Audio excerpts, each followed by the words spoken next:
오늘 2023년 첫날입니다. 여러분들 샬롬이십니까? 정말 샬롬 경험하고 계십니까? 혹시 그렇지 않을 수도 있습니다. 왜냐하면 이 땅에서의 삶이 만만치 않기 때문입니다. 예수 그리스도를 믿고 그 은혜를 누리고 있지만 동시에 우리는 영적 전쟁의 상황을 살아가기 때문입니다. 그래서 우리가 이런 찬송이 있지 않습니까? 믿음이 이기네, 믿음이 이기네, 주 예수를 믿음이 온 세상 이기네. 무엇으로 이길 수 있다고요?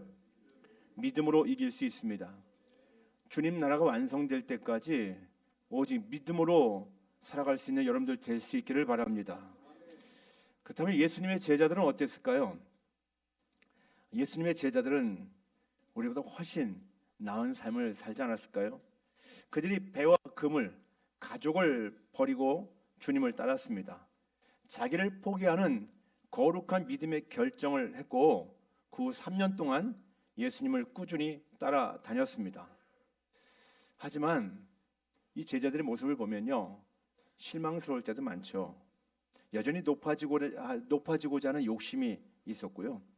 믿음이 없어서 풍랑을 맞이했을 때는 두려워 떨기도 했습니다. 예수님이 붙잡혀 가실 때는 죽기 싫어서 뿔뿔이 도망쳤던 자들입니다.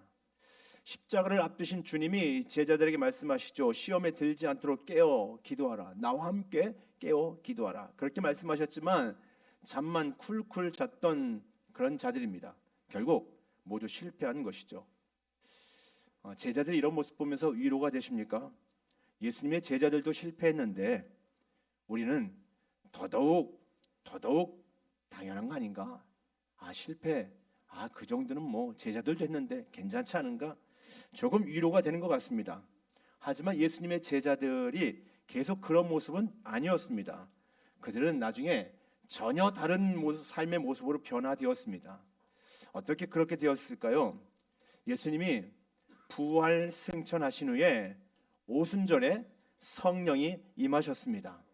120명의 성도들이 다락방에 모여서 마음을 같이하여 간절히 기도하는 중에 성령이 각 사람 위에 임하시는 것입니다. 제자들에게 부흥이 일어났습니다. 이제 성령 충만한 제자들이 담대히 복음을 선포했습니다. 이전에는 붙잡혀서 죽을까봐 주랭랑 쳤던 제자들이었는데, 숨어서 벌벌 떨고 있던 제자들이었는데, 이제는 그들이 밖으로 뛰쳐나가서 사람들에게 하나님의 큰 일을 외치기 시작했습니다. 죽음을 두려워하지 않았습니다. 오히려 죽음의 위협 가운데서도 그들은 기쁨이 넘쳤습니다. 이제 성령님이 그들의 전 삶을 지배하기 시작합니다. 그들의 삶은 그렇게 변화되었습니다. 그것을 본 사람들이 다 깜짝 놀랐습니다. 정신을 잃어버릴 정도였습니다. 그들이 말합니다. 도대체 이게 무슨 일이냐? 도대체 무슨 일이 벌어지고 있는 것이냐? 라고 사람들이 얘기합니다. 어떤 사람들은 조롱하기도 합니다. 여러분들, 이것이 부흥입니다. 이것이 부흥입니다. 예수님을 만난 이후에도 자주 실패하는 삶을 살던 제자들이었습니다. 하지만 성령 강림 사건 이후에 성령의 내주하심으로 인하여서 그들은 능력 있는 그리스도인의 삶으로 바뀌게 된 것입니다. 세상 사람들이 그래서 그때부터 그리스도인이라고 인정해 줄 정도였습니다. 조롱하고자 하는 그런 말이었지만 예수님을 따르는 사람들, 예수님의 사람들, 그렇게 인정해 주기 시작하는 거예요. 이 제자들은요, 심지어 사람들에게 욕을 먹고 박해를 받고 죽음의 위협을 당할 때에도 기뻐하고 즐거워했습니다. 사도행전 5장 40절 41절에 보니까요, 그들이 옳게 여겨 사도들을 불러들여 채찍질하며 예수 이름으로 말하는 것을 금하고 놓으니 사도들은 그 이름을 위하여 능욕받는 일에 합당한 자로 여기심을 기뻐하면서 공의 앞을 떠나니라. 아멘. 예수님 때문에 욕을 먹고 예수님 때문에 모욕당하고 예수님 때문에 고통을 당하는데 그것을 기뻐하였다라고 말하고 있습니다. 또한 스데반은 성령 충만한 가운데 자기를 돌로 쳐서 죽이는 자들을 용서하면서 그들을 위해서 기도하지 않습니까? 죽어가면서도 용서를 선포하고 있어요. 어떻게 이것이 가능합니까? 부흥이 일어나니까 가능한 거예요. 여러분들은 조금만 형편만 내가 원하는 대로 안 되어지면은, 뭔가 조금만 막히면 낙심하고 불안해하십니까? 염려가 되십니까? 삶의 소망이 끊어진 것 같습니까? 그런 분들에게 하나님의 부흥이 일어나기를 주님의 이름으로 축복합니다. 부흥이 일어나니까 삶의 능력이 달라지는 거예요. 우리로서는 불가능한 하나님 수준의 말씀이지 않습니까? 그런데 성령으로 말미암아 그 하나님 수준의 말씀이 우리 안에 실제되게 하셨다라는 것입니다. 여러분, 이것이 성령의 은혜 없이는 불가능한 일이죠. 우리가 복음을 살아야 되는데 예수 그리스도의 복음을 사는 제자 되어라고 말씀하고 있는데, 복음을 살아내는 것 나의 힘으로는 결코 불가능합니다. 그런데 성령의 능력으로는 가능하다라는 것입니다. 우리 안에 계신 성령님은 우리 안에서 죄악된 것을 이기고 진리를 살 수 있게 하시는 것입니다. 여러분들 모두가 다 성령 충만한 가운데 성령의 능력으로 살 수 있기를 주님의 이름으로 축복합니다. 최근 목회 데이터 연구소의 보고에 의하면, 가장 최근에 나온 보고예요. 3040 세대 중에 코로나 이후에 교회 예배를 드리지 않는 사람이 43%에 달한다고 합니다. 100명 중에 43명이 3040 세대 중에서, 우리 여기 3040 세대가 많네요, 우리 교회는요. 그런데 지금 대한민국 전체 교회 중에서 3040 세대 중에서 코로나 이후에 교회 예배를 드리지 않는 사람들이 43%가 된다고 합니다. 그리고 지난 1년 전에 기독교인이었던 사람 중에서, 전체를 따졌을 때 1년 중에 기독교인 사람 중에서 13%가 아예 교회를 떠났다고 합니다. 지금 그런 상황이에요. 심각한 상황이 벌어지고 있는 것입니다. 환경이 너무 힘들다고 해서 아예 하나님을 떠나버렸고 예배를 드리지 않는 일들이 지금 이 대한민국 교회 안에서 벌어지고 있는 거예요. 그래서 많은 사람들은 부흥이라는 단어는 옛말이다라고 말하기도 합니다. 여러분들 정말 그렇습니까? 정말 그렇습니까? 부흥은 이제 불가능한 것입니까? 이제는 부흥은 우리에게는 상관없는 일이야. 부흥은 1907년도에 있었던 그런 부흥은 이젠 불가능해. 역사 속에 많은 부흥이 있었지만 이젠 부흥은 끝났어. 여러분들 그렇습니까? 아니요, 그렇지 않습니다.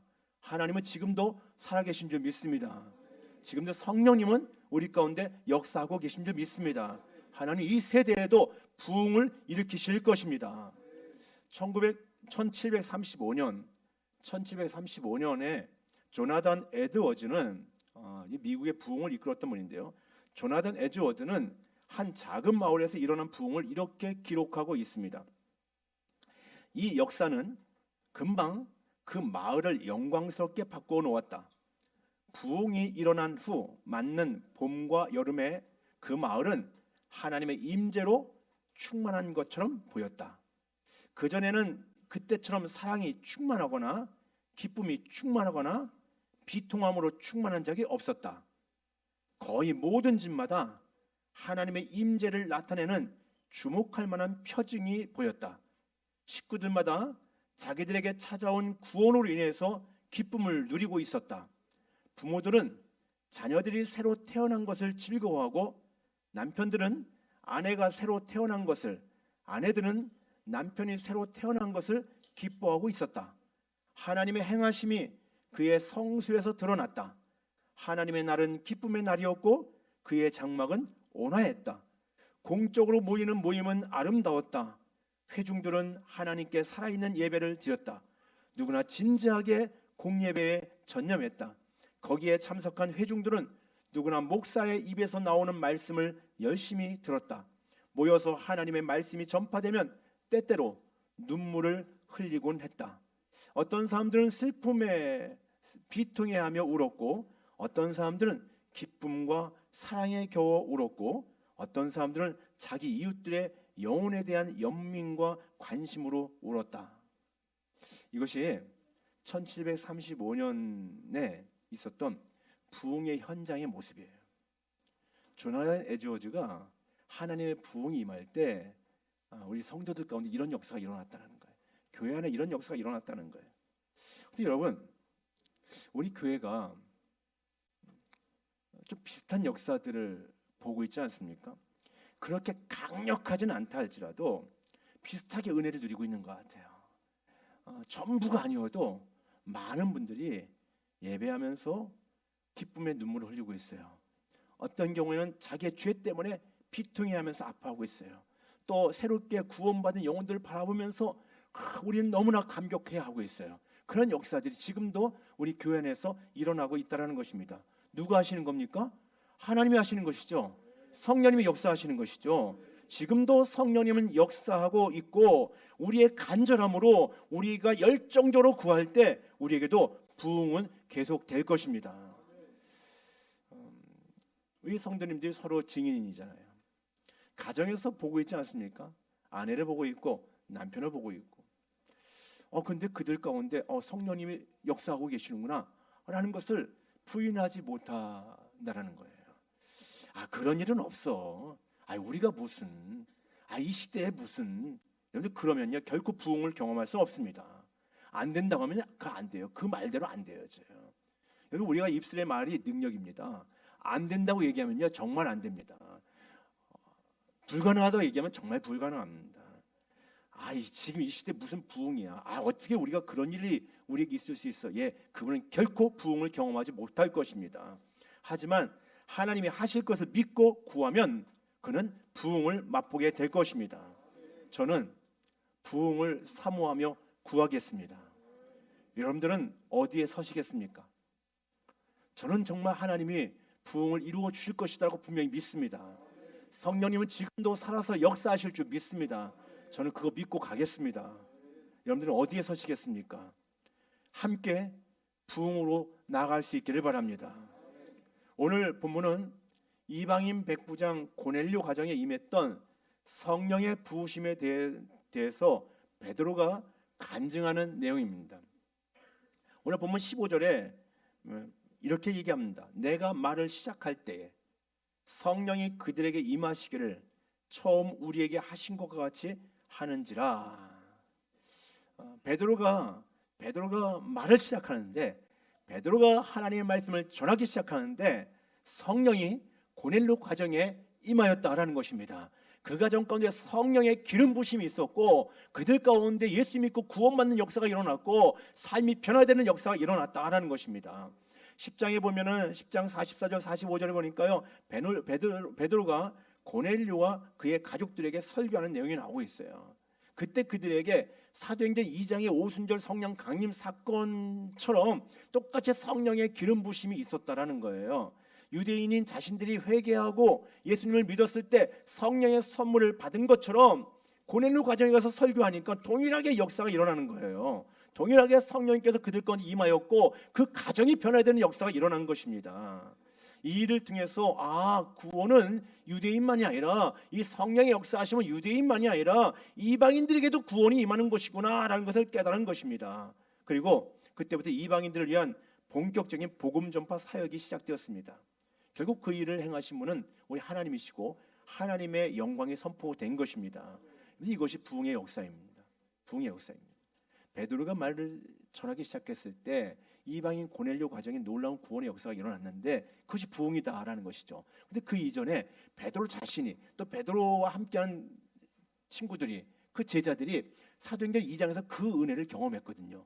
근데 그 은혜 경험한 베드로가 가서 복음을 전하기 시작하니까 이방인 고넬료 가정에 놀라운 부흥의 역사가 일어나게 된 것입니다.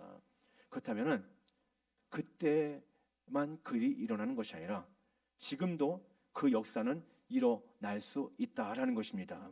우리가 사모하며 간절히 기도하면 성령께서 역사하실 것입니다. 사도행전 4장 31절에 보니까요, 빌기를 다음에 모인 곳이 진동하더니 무리가 다 성령이 충만하여 담대히 하나님의 말씀을 전하니라. 아멘. 부흥은요, 우리가 일으키는 것이 아닙니다. 우리에게 일어나는 것입니다. 성령님의 주권적인 역사입니다. 다만 우리는 정말 간절히 열정적으로 기도할 뿐입니다. 그럴 때 하나님께서는 우리에게 넘치도록 부어 주실 것입니다. 우리 청년들하고 성장반을 시작하면서 첫날 이제 자기소개 하지 않습니까? 자기소개 다 하고 또 성장반에 대한 기대감을 같이 나눠요. 한 3시간 정도 그렇게 나눴는데 우리 청년들이 자기를 소개하라고 했더니 다 MBTI를 얘기하더라고요. 나는 MBTI가 이렇고, 또 그다음에 나는 MBTI가 이렇고, 나는 그래서 아주 절대 내성적이고, 난 100% 내성적이고, 뭐 이렇게 얘기하더라고요. 그 쭉 돌고 나서 제일 마지막에 저를 이제 소개하는데, 저도 보니까 절대 내성적이에요. 저도 아이가 아주 심각하거든요. 근데 어떤 형제가 자기는 100% 내성적이라, 100% 내성적이라, 혹시 자기가 가만히 앉아 있어도 나 화난 거 아니니까, 난 내성적이라 그러니까 그렇게 알아달라고 얘기하더라고요. 근데 그 얘기 들으니까 공감이 되어져요. 제가 내성적이거든요. 그래서 그렇게 얘기했어요. 야, 나도 내성적인데, 나도 어디 가서 내가 먼저 아는 척하고 내가 먼저 뭐 하고 그러지 않는데, 난 가만히 있는데. 근데 그런 저거든요. 지금도 마찬가지예요. 근데 제가 어떻게 이곳에 서서 하나님 말씀을 증거할까요? 바로 성령님의 부으심의 은혜가 저에게 있기 때문에 저희의 성격을 뛰어넘어서, 저의 기질을 뛰어넘어서 제가 하나님의 말씀을 전하고 사역하고 있는 줄 믿습니다. 늘 나를 주장하지 마십시오. 나는 이런 사람이야. 나는 이런 사람이야. 그거 주장하지 마시고요. 나는 이런 사람이지만 나에게 성령의 기름 부심이 있으면은, 내 안에 부흥의 역사가 일어나면은 바로 우리 주님의 능력으로 우리가 살아갈 수 있는 것입니다. 마틴 노이드 존스 목사님이 부흥이라는 책을 쓰셨어요. 그 책에 보면은 강렬한 열정으로 부흥을 위해 기도하라, 그런 챕터가 있습니다. 거기에 보면은 설교자가 하나님의 미소를 의식하고 설교하는 것이 매우 중요하다고 기록하고 있습니다. 제가 설교할 때 하나님이 미소 지을 것을 의식하고 하나님의 미소 지을 것을 기대하고 설교하라는 거예요. 무슨 말입니까? 하나님을 기쁘시게 하는 것이 목적이 되어야 된다는 거예요. 하나님을 미소 짓게 하는 것이 목적이 되어야 된다는 것입니다. 그래서 에베소 5장 10절에도 보면은 주께 기쁘시게 할 것이 무엇인가 시험해 보라라고 말씀하고 있지 않습니까? 여러분들, 저도 설교할 때 우리 봉선중앙교회를 보시면서 하나님이 기뻐하시면 좋겠다, 그런 기대를 가지고 하나님이 기뻐하시는 대로 말씀을 전하는 거예요. 하나님이 원하시는 대로 말씀을 전하는 거예요. 그럴 때 하나님이 우리 교회를 보실 때 기뻐하실 거 아닙니까? 만약에 제가 하고 싶은 얘기하고 제가 어떤 인간적인 목적을 가지고 막 뭔가를 여러분들에게 그냥 가르치려고 하고, 그러면 하나님의 뜻과는 좀 다를 수도 있잖아요. 하나님이 별로 안 좋아하실 거예요. 근데 하나님이 전하시고자 하는 것도 때로는 성도들이 불편할 수도 있어요. 성도들이 불편할 수도 있어요. 근데 성도들이 불편해도 하나님이 전하시고자 하는 말씀을 전할 때 하나님은 미소 짓고 계시는 것이죠. 하나님이, 야, 목련중앙교회가 나를 기쁘게 하는구나 라고 하나님이 생각하실 것입니다. 여러분, 하나님이 여러분들을 보시면서, 우리 교회를 보시면서 미소 지으실 것 같습니까? 혹시 여러분들 보시면서 하나님이 안타까워하실 모습도 있을지 몰라요. 아니면 또 하나님 많이 기뻐하실 수 있는 모습이 있을 것입니다. 여러분, 우리가 하나님을 미소 짓게 해드릴 수 있기를 주님의 이름으로 축복합니다. 하나님을 기쁘시게 해드려야 됩니다. 최근에 선교사님 두 분이 저희 서산이죠. 거기서 그 사역하신 선교사님 두 분이 전화를 하고 저희 부부를 찾아왔습니다. 그분들은 그냥 늘 오직 주님만 바라보고 사시는 분들이에요. 세상 욕심 없이 사는 분들이에요. 오직 주의 나라를 위해서 사시는 분들이에요. 그 선교사님에게는 5명의 자녀가 있어요. 5명의 자녀가 있는데 지금 가장 큰 딸이 20살, 막내가 이제 초등학교 4학년 정도 되는데 5명의 자녀들 일반 학교에 보내지 않고 헤브론 원형학교라고 그냥 다 선교사로 하나님 앞에 내어드렸어요. 근데 이제 그 제일 큰 아이가 12학년을 마치고 이제는 선교사로 나가야 된다는 거예요. 그 본인 단체에서 파송하는 것이 아니라 거기서는 또 다른 단체를 통해서 선교사를 파송해야 되는데 OM 선교회를 통해서 이제 선교사로 파송해야 되는데 우리를 찾아온 이유가 본인들이 기도하면서 우리 봉선중학교를 잘 알고 있거든요. 봉선중학교를 뭐 지난 14년도 쭉 지켜보고 있었어요. 근데 우리 봉선중학교에서 우리 딸을 파송해 주면 좋겠다. 봉선중학교에서 기도해주고 또 파송해주고 또 재정적으로도 협력해 주면 좋겠다. 이런 마음을 가지고 기도하는 가운데 갖고 저희들을 만나자고 찾아왔습니다.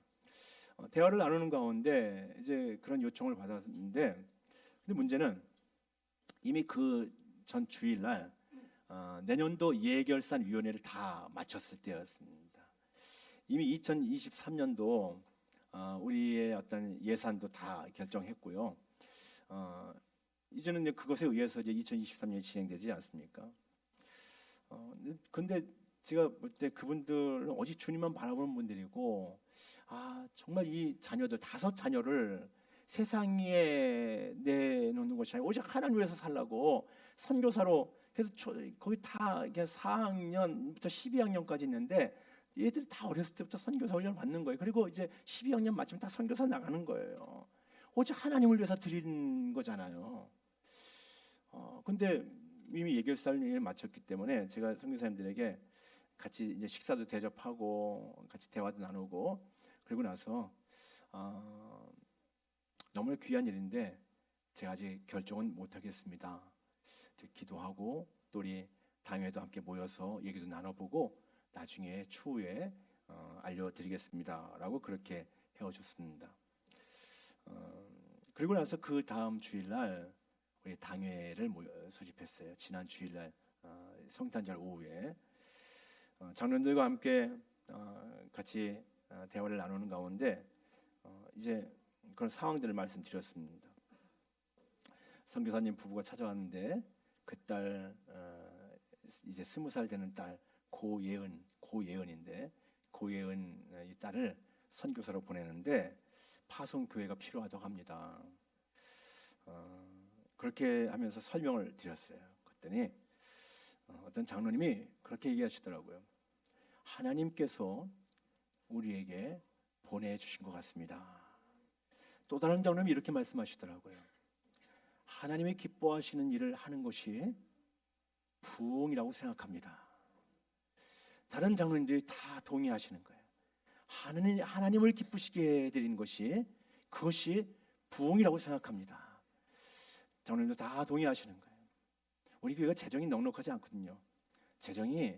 우리 교회가 재정적으로는요 늘 쌓아놓고 어떤 사역들을 하지 않습니다. 이제 금리도 오르고 또 재정적으로 마이너스가 많이 될 수 있는 그런 상황입니다. 근데 전혀 계산을 하지 않는 거예요. 계산을 하지 않아요. 어떻게 보면 세상 사람들이 볼 때 좀 미련하다고 얘기할지도 모르겠습니다. 어떻게 이렇게 공동체를 운영하는데 그 재정 계산을 전혀 계산하니까 사실 예산을 세웠겠죠. 근데 하나님이 보내셨으니까 하나님이 기뻐하신 일이니까 하자라는 거예요. 그 매월 한 90만 원씩 들어가야 되는 상황이었거든요. 근데 장로님들이 다 동의하시는 거예요. 저는 이 장로님들의 말을 들으면서 눈물이 핑 돌았습니다. 하나님이 기뻐하신 일을 하는 게 부흥이라고 생각합니다. 이렇게 말씀하시는 장로님들을 보면서 제 마음이 너무 감동이 되어졌어요. 하나님이 정말 기뻐하시겠다. 좀 전에 말씀드렸듯이 우리 마틴 로이드 존스 목사님이 부흥에서 하나님을 미소 짓게 하라고 말씀하고 있지 않습니까? 야, 우리 봉선중학교 장로님들이 정말 하나님을 미소 짓게 하는 분들이구나. 우리 교회가 정말 하나님을 기쁘시게 하는 교회구나라는 그런 생각을 했습니다. 여러분들, 복음 사역을 감당하는 목회자, 선교사 잘 섬기는 것이요, 복을 누리는 비결입니다. 그 일들은요, 계산하지 말고 적극적으로 할 수 있기를 바랍니다. 복음 사역하는 목회자, 복음 사역하는 선교사님들을 잘 돕고 섬길 때 하나님의 위대한 일들이 이루어지게 되는 것입니다. 그렇다면 여러분들이 복을 받는 길이에요. 하나님이 여러분들 가운데 놀랍게 역사하시고 여러분들의 삶 가운데 하나님이 일하심을 보게 될 것입니다. 저는 우리 교회에 부흥의 은혜가 계속 일어나기를 간절히 바랍니다. 우리 자녀들에게, 우리 어린이들, 또 중고등부 학생들, 청년들에게 성령이 역사하여서 부흥이 일어나기를 바랍니다. 그러면 이들 가운데 날마다 주님 주시는 은혜로 말미암아 능력 있는 삶을 살게 될 것입니다. 충만한 은혜 가운데 죄를 이기며 살게 될 것입니다.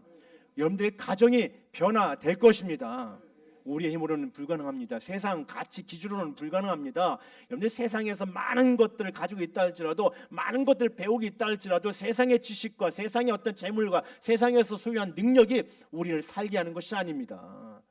성령님께서 우리 가운데 역사하실 때 성령의 능력으로 우리는 정말 행복하게 복되게 살 수 있는 줄 믿습니다. 더 나아가 이 땅에 멸망 중에 있는 사람들이 우리 안에 부흥이 일어나면요, 우리 안에 성령이 역사하시면은 우리 땅에 멸망 중에 있는 사람들이 주님께 돌아오기 시작할 것입니다. 하나님의 영광이 나타나는 거예요. 하나님의 하나님 되심이 선포되는 것입니다. 얼마나 좋은 일입니까? 얼마나 좋은 일입니까? 여러분들 간절히 사모하며 간구할 수 있기를 바랍니다.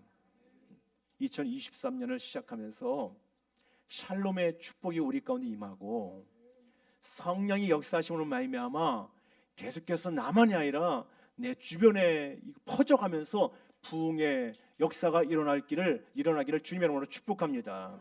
우리의 간절한 기도가 부흥의 불씨가 되어서 성령께서 부흥의 불길을 일으키시기를 사모합시다. 기대하시기 바랍니다. 여러분들, 우리 교회 안에 놀라운 부흥의 역사가 일어나게 될 것입니다. 여러분들 가정 안에 놀라운 부흥의 역사가 일어나게 될 것입니다. 부흥이 일어나면 자녀들이 사는 거예요. 우리 아이들, 지금 유치부 아이들도 이렇게 앉아 있지 않습니까? 이 아이들을 유치부, 유초등부, 우리 학생들, 청년들 살아나게 될 것입니다. 여러분들 힘으로 할 수 없습니다. 성령님이 그 일을 할 수 있습니다. 너무나 좋지 않습니까? 기대가 되지 않습니까? 부흥이 일어날 때 바로 그것이 우리의 자녀들이 사는 길이고, 우리의 가정이 사는 길이고, 우리가 있는 광주가 사는 길이고, 이 민족과 열방이 살게 될 것입니다. 기대하십시오. 지금 여기 본당에 모여 있는 저 2층에 있는 우리 아이들, 우리 다음 세대들이 앞으로 부흥의 주역이 될 것입니다. 이들이 하나님을 경외하는 자들이 되어지고, 오직 자기의 인생 가운데 예수님의 주님 되심을 분명히 고백하며 나갈 때 이들은 샬롬의 복을 누리게 될 것이고, 이들이 가는 곳마다 부흥의 역사가 일어나게 될 것입니다. 여러분들, 샬롬을 회복하고 부흥으로 나갑시다. 샬롬을 회복하고 부흥으로 나갑시다. 주님의 영광 나타날 것입니다. 샬롬, 샬롬. 예, 주님이 하실 것입니다. 기도하겠습니다.